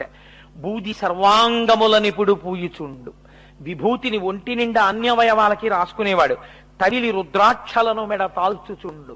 రుద్రాక్షలని మెడ నిండా వేసుకునేవాడు. పార్థివేశార్చ ఏనాడు బాయకుండు. ఏ రోజున పార్థివలింగానికి పూజ చెయ్యకుండా ఉండేవాడు కాదు. భూషణం బయితనరు అమ్మునిసుతుండు. ఆయన ఒక పెద్ద భూషణమై లోకమంతటి చేత గౌరవింపబడుతున్నాడు. ఇలా ఉంటూ వేదములంతదంగముల వేగని నేర్చి శివాగమంబుల ఆదరమొప్పగా చదివి ఆరసి దర్శన జాలమంతయున్మీదట శైవతత్వమును మేల్మినిరింగి శివుండె సర్వసంపాదకుడంచులో తెలిసి పాయక కొల్చుచునుండే శంకరున్. శైవాగమాలన్నీ చదివాడు, ఉపనిషత్తులు చదివాడు, వేదాలు చదువుకున్నాడు. ఈ లోకమునందు శివుణ్ణి నమ్మిన వాడికి ఏ బెంగా లేదు. శివ అన్నవాడికి, శివనామం చెప్పిన వాడికి, శివ పూజ చేసిన వాడికి సర్వలోకైక ప్రభువైన శివానుగ్రహం కలిగి తీరుతుంది అని నమ్మాడు. నమ్మి ఎప్పుడు శివనామం చెప్తూ పరమ సంతోషంగా గడిపేస్తున్నాడు. ఇలా గడిపేస్తుండగా ఒకానొకనాడు నారద మహర్షి అక్కడికి వచ్చారు. నారద మహర్షి వచ్చి ఆ మృకండు మహర్షి యొక్క భార్యని చూశారు. నారద మహర్షి వచ్చారు, ఆయనకి అర్ఘ్యపాద్యాదులను సమర్పించారు. ఎంతో పొంగిపోయారు. పొంగిపోయిన తర్వాత చాలా బాగుంది, కానీ చాలా సంతోషంగా ఉంది, మీ ఇల్లు చూస్తుంటే ఎంత పొంగుగా ఉంది, మృకండుడా నీకు తగిన కుమారుడు లభించాడోయ్. కానీ ఒక్క విషయం మీకు జ్ఞాపకంలో ఉందా? ఈ పిల్లవాడికి 15వ సంవత్సరం వెళ్ళిపోయి 16వ సంవత్సరం వచ్చేసింది. 16వ సంవత్సరం కూడా కొద్ది రోజులలో పూర్తి అయిపోబోతోంది. 16వ సంవత్సరం పూర్తయిపోయిన పుట్టినరోజు నాడే ఉపద్రవం కూడా వచ్చేస్తుంది.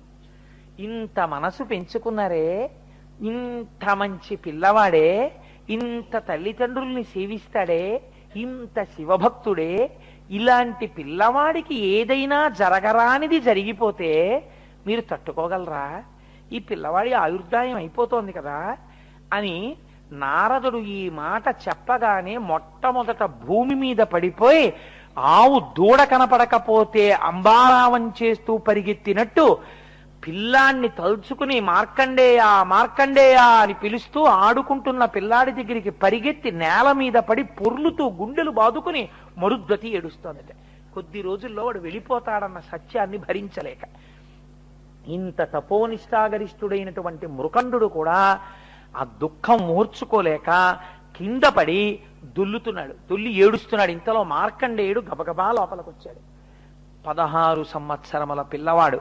ఆయన అన్నాడు, ఎందుకు ఏడుస్తున్నారు మీరు అని అడిగాడు. కుందగనేల మీరిటులా కోమల చంద్ర ధరుండుండె భక్తులకు వందురనీక సాకునదెవాసి సుమి అల శూలపాణికే గందరగోళమున్గొనక గాదిలి పుత్రుడ పింపు పొంచు మున్ముందుగా పంపుడంత శుభముల్ సమకూరు తొలంగు అంగదల్. ఆయన వచ్చి, ఎందుకమ్మా ఏడుస్తున్నారు, ఏమవుతోందని ఏడుస్తున్నారమ్మా అని అడిగాడు. ఈ ఉన్న సత్యాన్ని వాళ్ళు ఎరుకలో పెట్టారు. ఆ పిల్లవాడి ముఖంలో మాత్రం ఏ విచారం లేకుండా అలా నిలబడి ఉన్నాడు నవ్వుతూ. ఇప్పుడు నారదుడు అన్నాడు, వాడి భక్తి, వాడి విశ్వాసం, వాడి ధృతి, వాడి ధైర్యం చూశారా? మీరు ఏ తపస్సు చేస్తే వాడు పుట్టాడో ఇప్పుడు వాడే తపించగలిగిన శక్తితో ఉన్నాడు. వాడే శివుడున్నాడు, రక్షించి తీరుతాడన్న పూనికతో ఉన్నాడు. కాబట్టి మీరు శివార్చనని పెంచండి, మీరు శివానుగ్రహానికి తపస్సు మొదలు పెట్టండి. మొట్టమొదట వీణ్ణి హిమాలయ పర్వత ప్రాంతాలకి పంపించి వీణ్ణి అక్కడ కూర్చోపెట్టి తపస్సు చేయమని చెప్పండి. ఏ శంకరుడు వీణ్ణిచ్చాడో ఆ శంకరుడే వాడిని రక్షిస్తాడో రక్షించాడో తెలిసిపోతుంది. ఇప్పుడు ఈ బరువు మీ మీద పెట్టుకోకండి, వాడి మీద పెట్టండి. ఆ గందరగోళం వాడి చూసుకుంటాడు. ఆయన మీద పెట్టండి, పిల్లాన్ని పంపండి. ఇప్పుడు ఎవరికి వచ్చిందండి పరీక్ష? భక్తుడికి రాలేదు, భగవంతుడికి వచ్చింది. అయితే ఈ పిల్లవాడు తట్టుకోగలడా? అంతటి ధృతితో వెళ్ళి తపస్సు చెయ్యగలడా అంటే ఆయన అన్నాడు, ఏటికి తల్లి తండ్రి ఇటు లేడుచుచునుంటిరి తద్విదంబు నాకేటికి చెప్పరైతి ఇక నేను చెప్పుడు అనుగ్రహించి చెట్పాతదియేయో దానిని దృఢంబుగా బాపి సుఖంబు కూర్తూ ఆరాటము బాయుడి మనకు రాజకిరీటి కలండు తోడుగన్. అసలు ఈ విషయం నాకు ఎందుకు చెప్పలేదు నాన్నగారండి? దీన్ని దాచిపెట్టి మీరు ఇన్నాళ్ళ నుంచి గుండెల్లో కుంపట ఎందుకు పెట్టుకున్నారు? ఏమిటి నాన్నగారు బలేవారు, రాజకిరీటి మనకి పరమశివుడు ఉన్నాడండి. నన్ను చంపడమే తరమే యమధర్మరాజుకి నా ప్రాణాలు తీయడం. ఆయన ఉండగా నాకేమిటి బెంగ నాన్నగారు? మీరు అనుమతించండి, మీ పాదాలకు నమస్కరిస్తున్నాను. ఆయుష్మాన్ భవ, విజయోస్తు, శుభం భూ. ఆ రాజకిరీటుడున్నాడు, బెంగ పెట్టుకోకండి.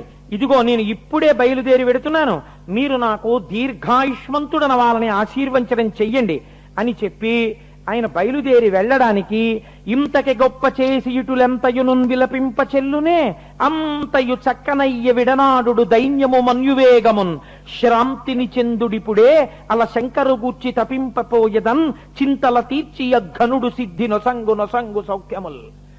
ఆ శంకరుడు గురించి తపస్సు చేస్తాను, ఆ మహానుభావుడు నాకు సిద్ధినిస్తాడు, సమస్తమైనటువంటి భోగాల్నిస్తాడు, ఐశ్వర్యాన్నిస్తాడు, ఆయుర్దాయాన్ని ఇస్తాడు. మీరు బెంగ పెట్టుకోకండి నాన్నగారండి, మీరు కూడా శివారాధన చేయండి అని చెప్పి ఆ పిల్లవాడు వెళ్ళిపోయాడు. వెళ్ళిపోయి హిమాలయ పర్వత ప్రాంతమునందు ఒక శివలింగాన్ని తయారు చేసి దానికి ఒక చిన్న దేవాలయం లాంటిది ఒకటి నిర్మాణం చేసుకొని ఇట్లు దీవింపవారంత నెలమి చెంది మునికుమారుడు అవనికి జననికి జనకునకును మృక్కులనొనర్చి శుభలగ్నమున ప్రయాణమును ఒనర్చి హిమాచలంబునకు చనియే. ఆ హిమాలయ పర్వతాల దగ్గరికి వెళ్లి దేవాలయం కట్టుకుని అక్కడ కూర్చుని ఆయన తపస్సు మొదలుపెట్టాడు. అద్భుతమైనటువంటి తపస్సు చేస్తూ 3 వేళలా శివలింగాన్ని ఆరాధన చేస్తూ శతరిద్రియాన్ని పారాయణ చేస్తూ ఎప్పుడు శివలింగాన్నే నమ్మి ఆయన శంకరుడే ఇప్పుడు ఈ లింగ రూపమునందున్నాడు అని ఆ ఆరాధన చేస్తుండగా ఆయన ప్రాణములను ఉగ్గడించవలసినటువంటి సమయం ఆసన్నమైపోయింది. అక్కడ యమలోకంలో యమధర్మరాజు గారు దూతల్ని పిలిచారు. పిలిచి కాలుండుగ్రతరాత్ముడై అడరి మార్కండేయు హింసింపనా భీలాకారుల ఆత్మదూతల కడున్ భీష్మక్రియాధుర్యులం వైళంబారసి పంపవారలు మహావష్టంభమేపారగా బ్రూలేయాద్రితటిన్ వసించు మునిరాడ్బాలున్ వడించెరుడున్. దూతల్ని పిలిచి ఆ పిల్లవాడికి ఆయుర్దాయం అయిపోతోంది, మీరు వెంటనే పాశములు పట్టుకుని ఆ ప్రాంతాన్ని చేరండి, చేరి మార్కండేయుడి యొక్క ఆయుర్దాయాన్ని ఆ పాశముల చేత తీసి పట్టుకుని మళ్ళీ ఈ లోకాన్ని చేరండి అన్నాడు. ఆ దూతలు అక్కడికి వెళ్ళారు. ప్రాణోత్క్రమణము కావలసిన సమయం ఆసన్నమైంది. వాళ్ళు చిన్న దేవాలయం లాంటిది ఒకటి నిర్మాణం చేసుకుని అందులో కదండి ఒక ఏదో ఆకులతో కట్టుకున్నాడు ఆయన. లోపల శివలింగం దగ్గర కూర్చుని తదేక ధ్యానంతో శివారాధనం చేస్తున్నాడు. ఈ శివారాధనం చేస్తున్నటువంటి సమయంలో ఈ వచ్చినటువంటి యమదూతలు ఆయన మీద పాశం వెయ్యడం కోసమని ఒక్కసారి తొంగి లోపలికి చూశారు ఎక్కడున్నాడు అని. చూసి యముని దూతలు కాంచి సంయమి కుమారుడించుక చెలింపకాత్మ మహేశునందె తిరముగా నుంచి పూజ నంబురువు మీర సల్పుచుండగా వారలా చందమెరిగి లోపలికి చూసేటప్పటికీ అసలు ఏ విధమైనటువంటి కదలిక లేకుండా అలా పరమశివుడి మీద